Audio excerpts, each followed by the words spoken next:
Novel मुनसफ़ मुसन्फ़ा इरज सालेहीन। मेरा क्यों नहीं बताया? फ़ोन रखते ही नूर ने अपनी नाराज़गी ज़ाहिर की। अभी नहीं, वो इसको टालते हुए सोफ़े से उठ खड़ा हुआ था। अभी क्यों नहीं? अपनी बात पर मिसर होती हुई खुद भी उठ खड़ी हुई। क्योंकि तुम एक सरप्राइज़ हो, समझ आई? उसकी आंखों में झांकते हुए दानियाल ने उसे कुछ समझाने की कोशिश की थी। ओह आई सी। इसके जवाब पर नूर के चेहरे की मचलती मुस्कुराहट गहरी हुई थी। दानियाल की कोशिश कामयाब हो गई। वो कदम कदम उठाती हुई अपने अपार्टमेंट की खिड़की खोलकर बाहर झांकने लगी थी। पूरा मैड्रिड शहर इस वक्त सो रहा था। सिर्फ चंद एक लोग ही बाहर घूमते हुए नजर आ रहे थे। अपनी गर्दन तिरछी करके इसने दाएं जाना मोड़ी। यहाँ से रोड दिखाई दे रहा था, इस पर कदरे रश था। इधर से उधर आती गाड़ियाँ आती जाती दिखाई दे रही थी। इसे इस मंजर में बिल्कुल लुत्फ नहीं आया। इसने अपने गर्दन बाईं तरफ मोड़ी। वहाँ पर भी कोई काबिले दीद मंजर नहीं था। मुंह बिगाड़ते हुए वो वापस जाने के लिए मुड़ी, लेकिन सामने निगाह पड़ते ही रुक गई। वो मंजर सच में दिलचस्प था। इसने अपनी कोहनियों को चौखट पर टिकाया ताकि खूब लुत्फ़अंदोज़ हो सके। सामने एक 30-32 साल की पुरकशिश हमसाई अभी अभी गीले कपड़े तारों पर डाल कर गई थी। साथ में अपना हिस्पानवी झंडा किनारे पर कर दिया था। एक बिल्ली इसके घर के बराबर वाले फ्लैट्स को बूर करती इस घर की तरफ बढ़ रही थी। नूर आंखों में चमक लिए खिड़की के मंजर से गायब होगी। चंद मिनट बाद दोबारा नमूदार हुई। इसके हाथ में कुछ था, मुट्ठी में दबा हुआ। बिल्ली का ताक कर निशाना लेकर हाथ में दबी हुई चीज़ इसने इसे दे मारी। वो अगले ही पल मुख्तलिफ रंगों में नहा गई थी। केचप, मिट्टी और पानी और दूध का तैयार करदा महलूल हसीन सफ़ेद बिल्ली को बदसूरत बना गया था। उसका तवाज़ुन बिगड़ा। एक अजीब सी पुकार इसके हलक से निकली थी, बिल्कुल ऐसी जैसे दो बिल्लियों की जंग छिड़ गई हो। तेज़ी से उसी छलांग लगाते हुए वो उसी घर में आ गई जहाँ वो कपड़े सुखाने के लिए फैलाए गए थे। एक दो कपड़े बिल्ली के वजूद से उलझकर नीचे गिर गए थे, पर अफसोस उस कपड़े ने इस बेज़ुबान जानवर की आंखें ढांप दी। खुद को इस मुश्किल से निकालने की जद्दोजहद में वो अपने गंदे वजूद से इन सुथरे कपड़ों को भी गदला कर रही थी। शोर शराबा सुनकर वो औरत अपनी गैलरी में आ गई और इसी लम्हे नूर भी अपने अपार्टमेंट की खिड़की बंद करके बोतल के जिन की तरह गायब हो गई। तुम्हें किन लोगों ने अगवा किया था? वो दोनों रात भर जागती रही थी और इनकी बातें सुबह होने तक ख़त्म नहीं हो सकी थी। पता नहीं, मैं उन्हें नहीं जानती थी, सबीहा ने तासुफ से जवाब दिया। इतने दिन कैद में रहने के बावजूद तुम इन्हें नहीं जान सकी? आयमा ने हैरत भरे अंदाज में इससे पूछा। कैसे जान पाती? उन लोगों ने तो मुझे जंजीर में बांध कर रखा हुआ था, वो भी एक नीम अंधेरे कमरे में। उसके जख्म ताज़ा होने लगे थे। पुरानी तलख यादें इसके सामने आ खड़ी हुई। और फिर उन्होंने मुझे खोला भी तो बहुत देर में। उस वक्त बहुत दिन गुजर चुके थे, न जाने कितने। मैंने महमूद से मदद मांगी थी, लेकिन उसने मुझे साफ इनकार कर दिया। इसका ध्यान कहीं और था। वो एक ही लय में कहती चली जा रही थी। कौन महमूद? आयमा की सुई एक ही लफ्ज़ पर अटक गई। एक महमूद को तो वो भी जानती थी, बस तस्दीक की ज़रूरत थी। लेकिन इस जगह महमूद का क्या काम? पता नहीं, लेकिन उसने कहा था कि तुम भी मेरी बहन हो सबिहा। बरसों बाद इसकी आवाज़ कान में सुनाई देगी थी। क्या कहा था? उसके खामोश होने पर आयमा का इश्तियाक और बढ़ रहा था। कहा था कि तुम भी मेरी बहन हो, और भी बहुत कुछ। वहाँ से फ़रार होने के बाद जब मैं अपनी अमान के लिए कोई जगह ढूंढती फिर रही थी तो नकाहत के बायस मैं रोड पर ही बेहोश हो गई थी। जब मेरी आँख खुली तो मैं अस्पताल में थी। साइम और उनकी बीवी अफशा मुझे अपने साथ घर ले आए थे। क्या मतलब? इस वक्त का तुम साइम की दूसरी बीवी हो? आयमा को हैरत के साथ सदमा भी पहुंचा था। सबीहा ने तायद में सर हिलाया। तो क्या वो दोनों लड़कियां तुम्हारी सौतेली बेटियां? इसे तशवीश पर तशवीश हो रही थी। अरे नहीं, वो तो मेरे देवर की बच्चियां हैं। मैं बेचारी यतीम और प्यारी सुलझी हुई लड़कियां हैं। तुम अपने बारे में बताओ कुछ। यहाँ इस घर में आने के बाद जब हवेली फ़ोन किया तो अम्मा ने फ़ोन उठाया था। उन्होंने मुझे हाला के बारे में बताया। फिर अचानक से ताईजान ने फ़ोन ले लिया और उन्होंने कहा है मर गई है तुम्हारी बहन। बोलते हुए इसकी आंखों से आंसू बहने लगे। फिर अचानक चौंक कर हमा तनगोश बैठी आयमा को देखा। आयमा, मुझे एक बात बताओ, मेरे जाने के बाद ऐसा क्या हुआ था जो तुम लोगों ने मुझे ढूंढने तक की कोशिश नहीं की? अम्मा ने मुझे कहा कि तुम एक भागी हुई लड़की हो। क्या मेरे बारे में तुम लोगों का बस इतना ही एतबार था? क्या मुझ पर बिल्कुल यकीन नहीं था? जख्म एक बार फिर उधड़ने शुरू हुए तो उधड़ते ही चले गए। जख्मों में जलन और टीस फिर से उठने लगी थी। सब कुछ ताईजान का किया धरा था। जलन और हसद ने उनकी अक्ल पर पर्दे बांध दिए हैं। झूठे सबूत थे उनके पास। तुम्हारी और माज की तस्वीरें थी। मुझे यकीन था वो झूठी हैं, लेकिन सिर्फ मेरे यकीन से आखिर क्या हो जाना था? किसी ने मेरी बात पर यकीन नहीं किया। मुझे मुजरिम ठहराया। मुझ पर इल्ज़ाम लगाया कि हवेली की इज्जत रौंदने में मेरा हाथ है। मुझसे मेरे शौहर को मिलने नहीं दिया। मेरी बच्ची छीन ली। और पता है उस घर में उसकी क्या शनाख्त थी? एक मुजरिम की औलाद, एक गुनाहगार की बेटी। वो दोनों आमने सामने बैठी थी। दोनों की आंखें नमकीन पानियों से भरी थीं। तुम अपना शिकवा कर रही हो सबिया, हमारे साथ तो इतना भी कुछ नहीं हुआ। एक ऐसा शख्स भी है जिसके साथ जुल्म की इंतहा हुई। ताईजान ने एक छोटे बच्चे से उसकी माँ जुदा कर दी। वो बहुत सालों से ही ऐसी थी। एक हम ही उन्हें नहीं समझ सके। तुम्हारा और मेरा मोहसन एक ही है। मैं तुम्हें इस बारे में बाद में बताऊंगी।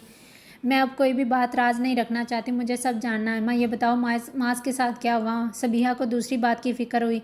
आयमा के चेहरे पर एक तंज भरी मुस्कुराहट आई और फिर वो गोया, क्या तुम नहीं जानती है वैली की इज्जत की तरफ नज़र उठाकर देखने वालों का क्या अंजाम होता है? और उसकी तो तस्वीरें तक थीं तुम्हारे साथ, वो कैसे बच जाता? नवाज भाई ने मार दिया था उसे उसे भी वो बेचारा दुहाइयाँ और सफाइयाँ देता रहा। लेकिन जो शख्स अपनी बहन पर यकीन ना करे, अगर किसी और पर कर ले तो हैरत बजा थी। लेकिन नवाज भाई ने हमें हैरान नहीं किया, वो अब मेरी सारी उम्मीदों पर पूरा उतरते हैं। भाई एतबार ना करे बिहा तो दिल नहीं करता, लेकिन जब आपका बाप आपको बेएतबार कर दे तो इस वक्त दिल जितने टुकड़ों में तकसीम होता है मैं बयान नहीं कर सकती। आयमा इस पर अपना हर गम आश्कार कर रही थी जो वो इतने सालों से अपने दिल में दबाए बैठी थी। और भी बहुत सी बातें थीं जो कभी ख़त्म नहीं होनी थी। छोटे से बगीचे में उगी सरसब्ज घास पर इनके कदम अंदर धंस रहे थे। हवा में धूप की भी हल्की हल्की तमाज़त शुरू हुई थी। सर्दियों में सुकून का बायस थी, गर्म धूप सर्द हवा के साथ। बाबा आपने रात को किसे फ़ोन किया था? सलार को जैसे ही याद आया उसने इस बारे में सिकंदर से पूछना ज़्यादा ज़रूरी समझा। नफीस को क्यों? उसकी बात पर सिकंदर को भी तशवीश हुई, उसके अब्रू इकट्ठे हुए थे। नफीस को क्यों आपने किया? आप रमज़ान को करे, जुरैज़ को ढूंढने का काम वो ज़्यादा अच्छा कर सकता। बात को सुनते ही सलार ने सलाह दी, ठीक है करता हूँ। सिकंदर को सलाह पसंद आ गई थी। बर्फ़ की नन्ही नन्ही किरचियाँ और सर्दी की शिद्दत इसका दिमाग तक झुंझुना गई। भूखा प्यासा वजूद कुर्सी पर झकड़ा हुआ था, इसकी गर्दन एक तरफ को लटकी हुई थी। पानी की बूंदें इसके बालों से होते हुए इसकी गर्दन तक बह रही थीं। एक जीभ से सनसनाते हुए एहसास से इसने अपनी आंखें खोली। इसकी प्यासी ज़ुबान में कांटे उगाए थे। उसने 2 बार अपनी पलकें झपकी और दोनों बार ही सामने का मंजर देख लिया। एक टप पर ठंडा ठार पानी था, उसका अंदाज़ा उसमें डली बर्फ़ से बखूबी हो रहा था। हिस्स बेदार हुई और अकल ने काम किया। दिमाग ने कहा कि खूब अदाकार हो, यूं ही बंद आंखों समेत बैठे रहो, मुकाबल को यकीन दिलाओ कि तुम नीम बेहोशी की हालत में हो। दिल ने दिमाग की बात को मरहबा किया था।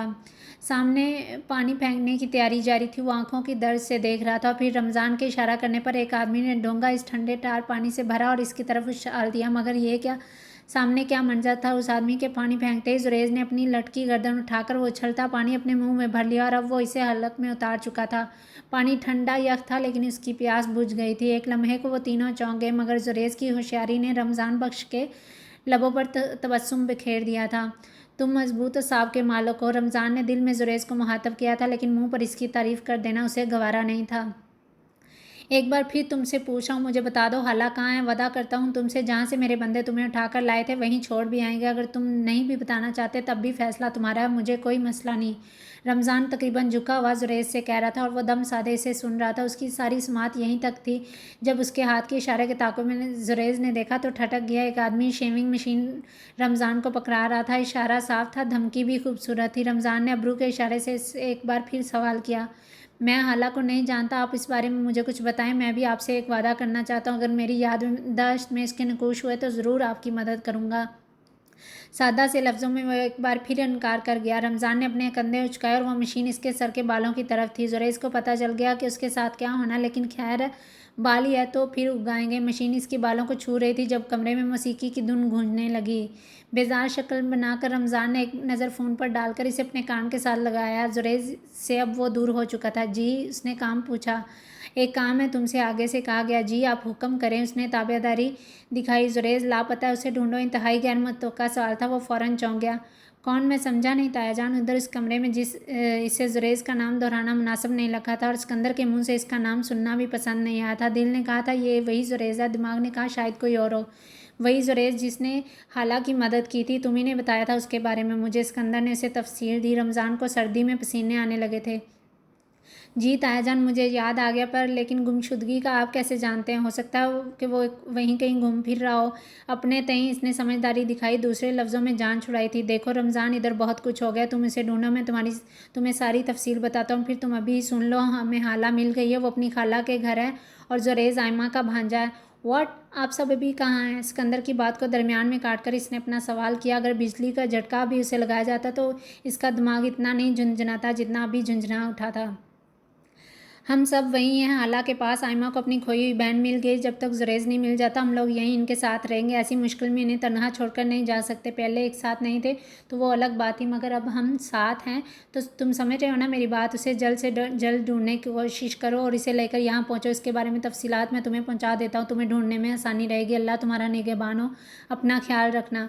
बगैर कुछ कहे इसने मोबाइल वाला हाथ नीचे गिराया था और एक तलक नज़र जुरेज के वजूद पर डाली थी।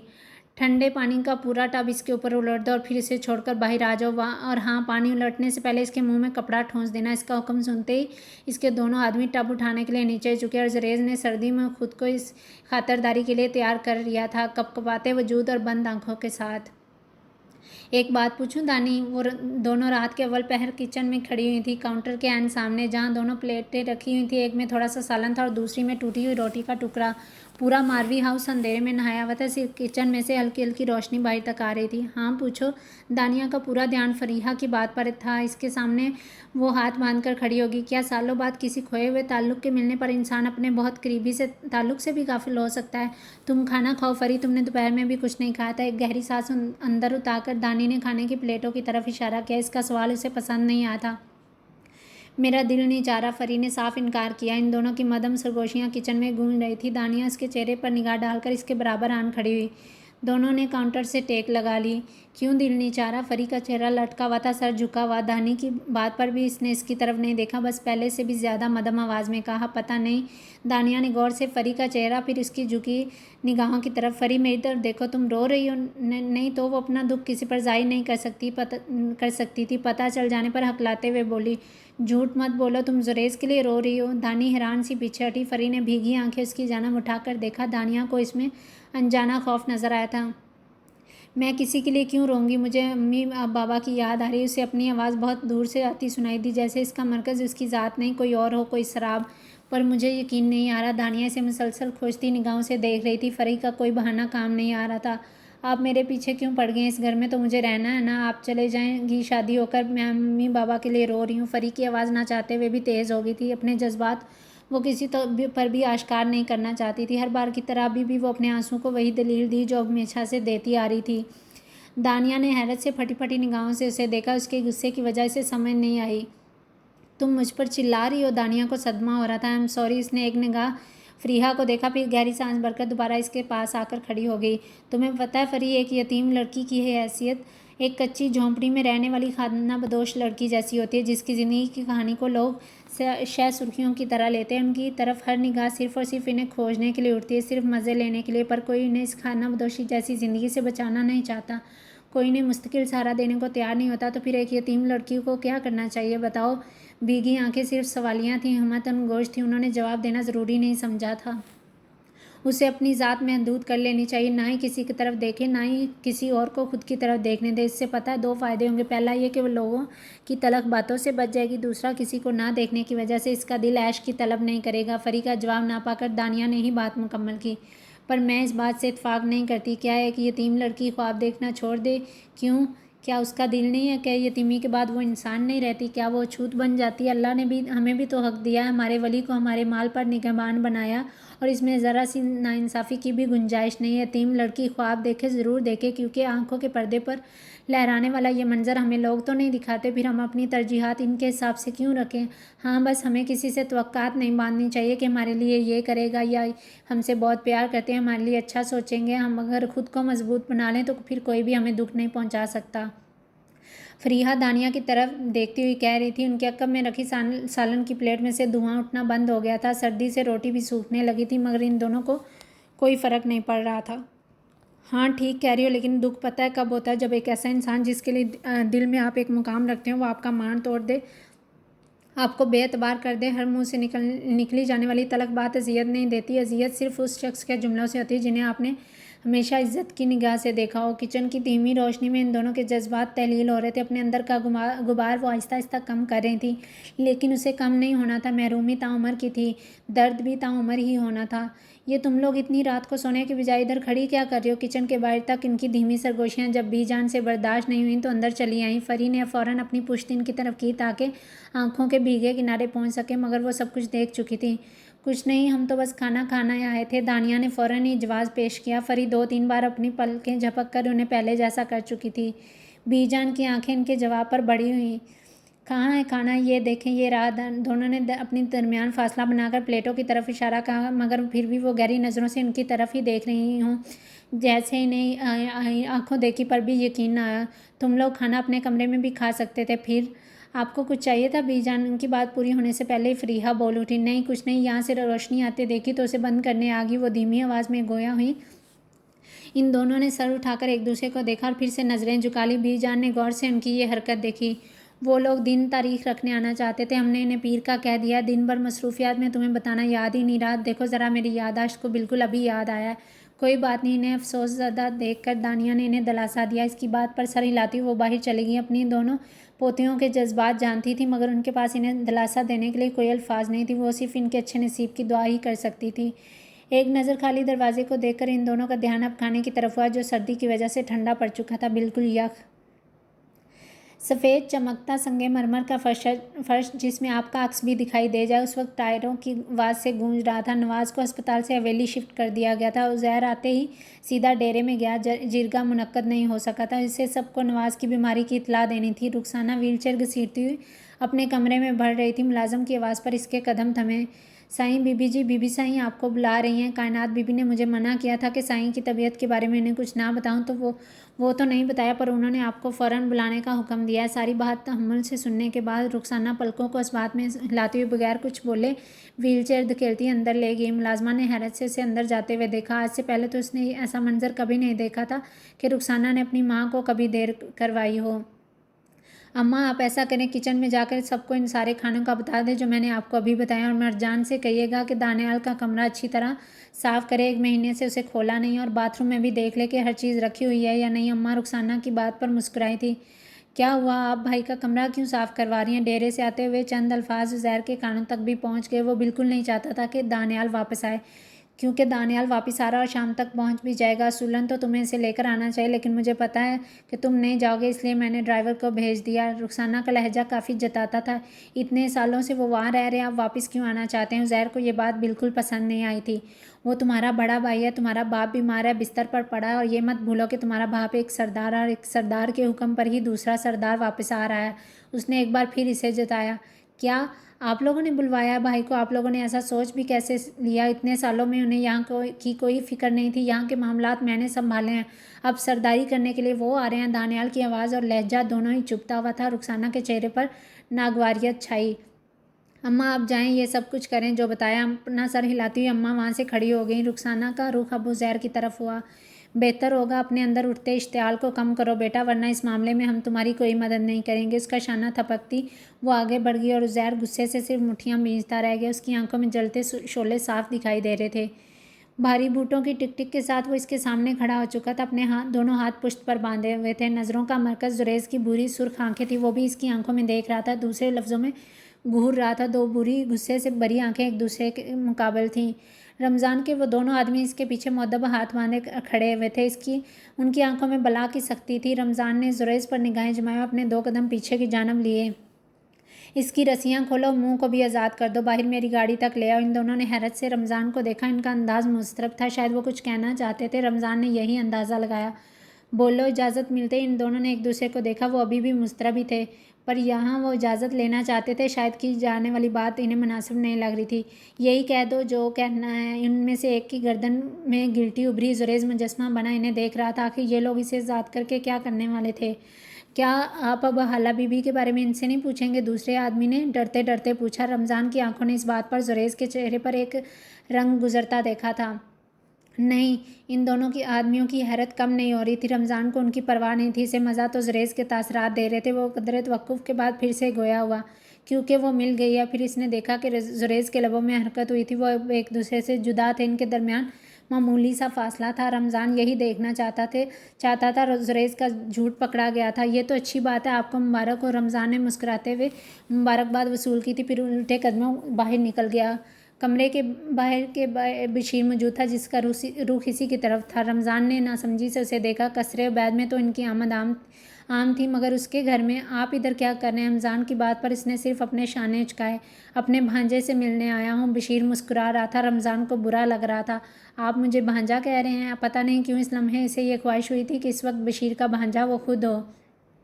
नहीं, मैं तुम्हें क्यों भांजा कहूँगा? मैंने अपने भांजे को ही भांजा कहा। स्पॉट लहजे में कहते वो रमज़ान बख्श को मुकम्मल जलाकर खाक कर गया था। इसने उसके जज्बातों की भी परवाह नहीं की थी। रमज़ान की आंखों में मायूसी छाने लगी। इस लम्हे वो दोनों आदमी